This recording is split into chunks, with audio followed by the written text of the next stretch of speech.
قیامت کا دن بڑا ہولناک دن ہوگا۔ اس دن جب بندے قبروں سے اٹھیں گے تو قبروں سے برہ نہ اٹھائے جائیں گے، قبروں سے جب اٹھائے جائیں گے تو وہ کفن ان سے اتار لیا جائے گا۔ یہ بات جب ام المومنین سیدہ عائشہ رضی اللہ تعالی عنہا نے سنی تو ان کا وجود تھر تھر کانپنے لگا اور عرض گزار ہوئی یا رسول اللہ پھر ہم ایک دوسرے سے حیا نہیں آئے گی؟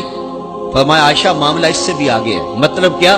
اگر کسی کو ہوش رہا تو حیا آئے گی نا، ہوش اڑے ہوئے ہوں گے، ہول قیامت طاری ہوگا، بدن کانپ رہے ہوں گے، کلیجے لرز رہے ہوں گے، دل خوف سے پانی پانی ہو رہے ہوں گے، پتے پانی ہو جائیں گے۔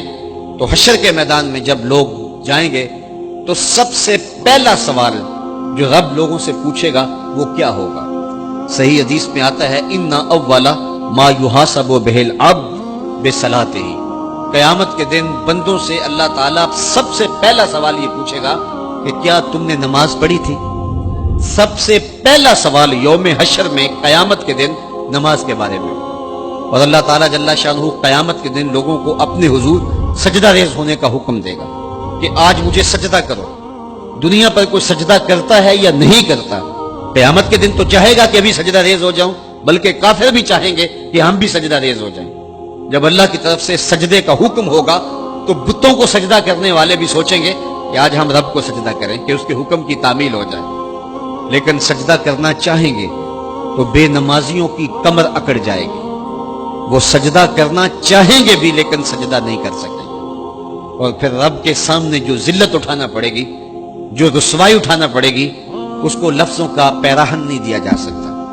اور پھر جو بے نمازی ہوں گے اللہ کے حضور سجدہ نہیں کر پائیں گے، اللہ تعالیٰ انہیں اس صف میں کھڑا کر دے گا جس صف میں فرعون کھڑا ہوگا، نمرود کھڑا ہوگا، حامان کھڑا ہوگا، قارون کھڑا ہوگا، ابی بن خلف کھڑا ہوگا۔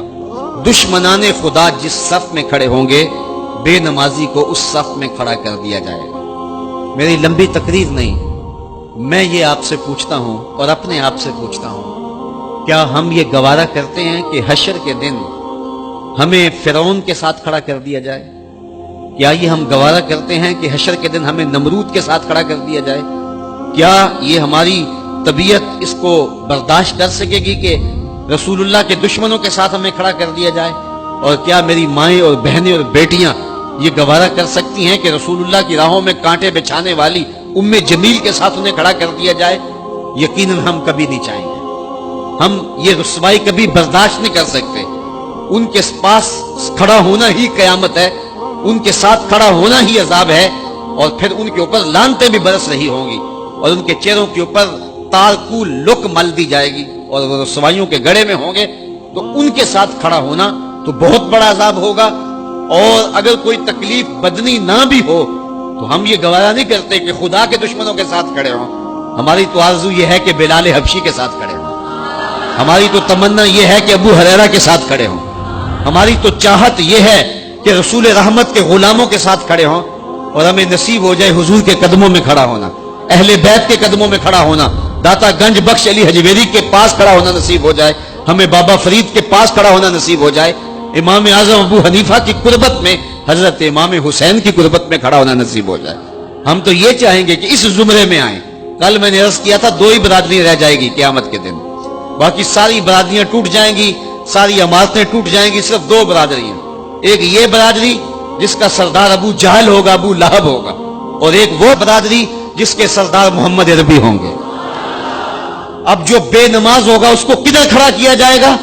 جدھر ابو جہل ہوگا، جدھر ابو لہب ہوگا، جدھر عتبہ ہوگا، جدھر عتیبہ ہوگا، جدھر ولید بن مغیرہ ہوگا، جدھر فرعون ہوگا، حامان ہوگا، شدید ہوگا، شداد ہوگا، نفدنون ہوگا، قارون ہوگا، دشمنان خدا ہوں گے۔ بے نمازی کو صف میں کھڑا کر دیا جائے۔ 6 گھنٹے کی تقریر نہیں کرتا، ان 2 لفظوں کو سمجھ لیں۔